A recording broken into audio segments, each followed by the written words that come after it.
हमारी society river height में श्रीमद् भागवत गीता का आज चतुर्थ दिवस में श्री अनिरुद्ध जी महाराज पधारे। सारा सोसाइटी भक्तिमय हो गया।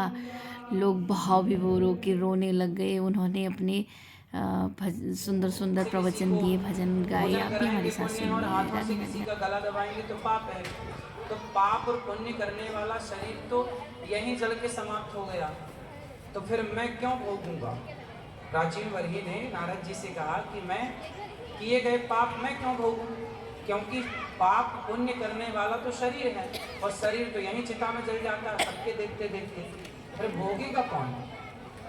आप लोगों के मन में भी कभी ये प्रश्न खड़ा होता होगा कि पाप और पुण्य करने वाला तो शरीर है, फिर भोगता कौन है। लोग गुरु जी और हम सब कथाओं में पढ़ते सुनते सुनाते हैं कि पाप करोगे तो नरक जाओगे, पुण्य करोगे तो स्वर्ग जाओगे, भगवान की शरण में रहोगे तो मुक्ति होगी, वैकुंठ जाओगे, मोक्ष होगा। ये सब हम लोग सुनते चले आए हैं बचपन से।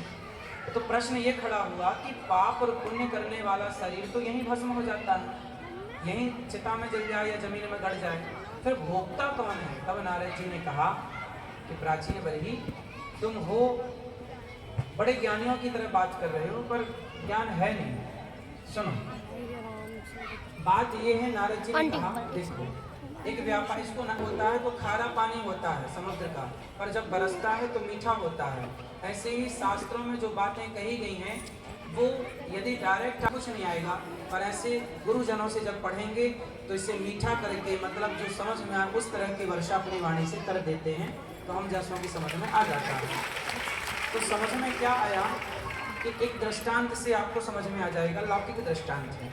एक सेठ जी थे, वो अपना कपड़ों की व्यापारी थे, कपड़ों की दुकान बंद करके वो घर में गए और जब सोए तो उन्हें स्वप्न आया और स्वप्न में उन्होंने देखा कि ग्राहक आया और ग्राहक को उन्होंने कपड़ा दिया।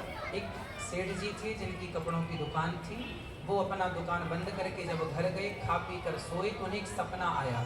स्वप्न में उन्होंने क्या देखा, स्वप्न में कि कोई ग्राहक आता है, कहता है कि हमें 2-4 मीटर कपड़ा दो। तो वो एक शॉल ओढ़े हुए थे, रात को चादर शॉल कुछ भी ओढ़े होंगे। तो ग्राहक ने कहा कपड़ा दो, तो उन्होंने अपनी शॉल को ही फाड़ दिया और जैसी फटी शॉल तो उनकी आँख खुली। तो जब आँख खुली तो ना वहाँ दुकान सत्य थी, ना वहाँ ग्राहक था, ना तो ग्राहक था ना तो दुकान थी, लेकिन जो शॉल फट गई वो तो सचमुच फट गई। उसी तरह ना तो ये संसार सत्य है, ब्रह्म सत्यम जगन मिथ्या, ये संसार सत्य नहीं है, और ना ये शरीर सत्य है।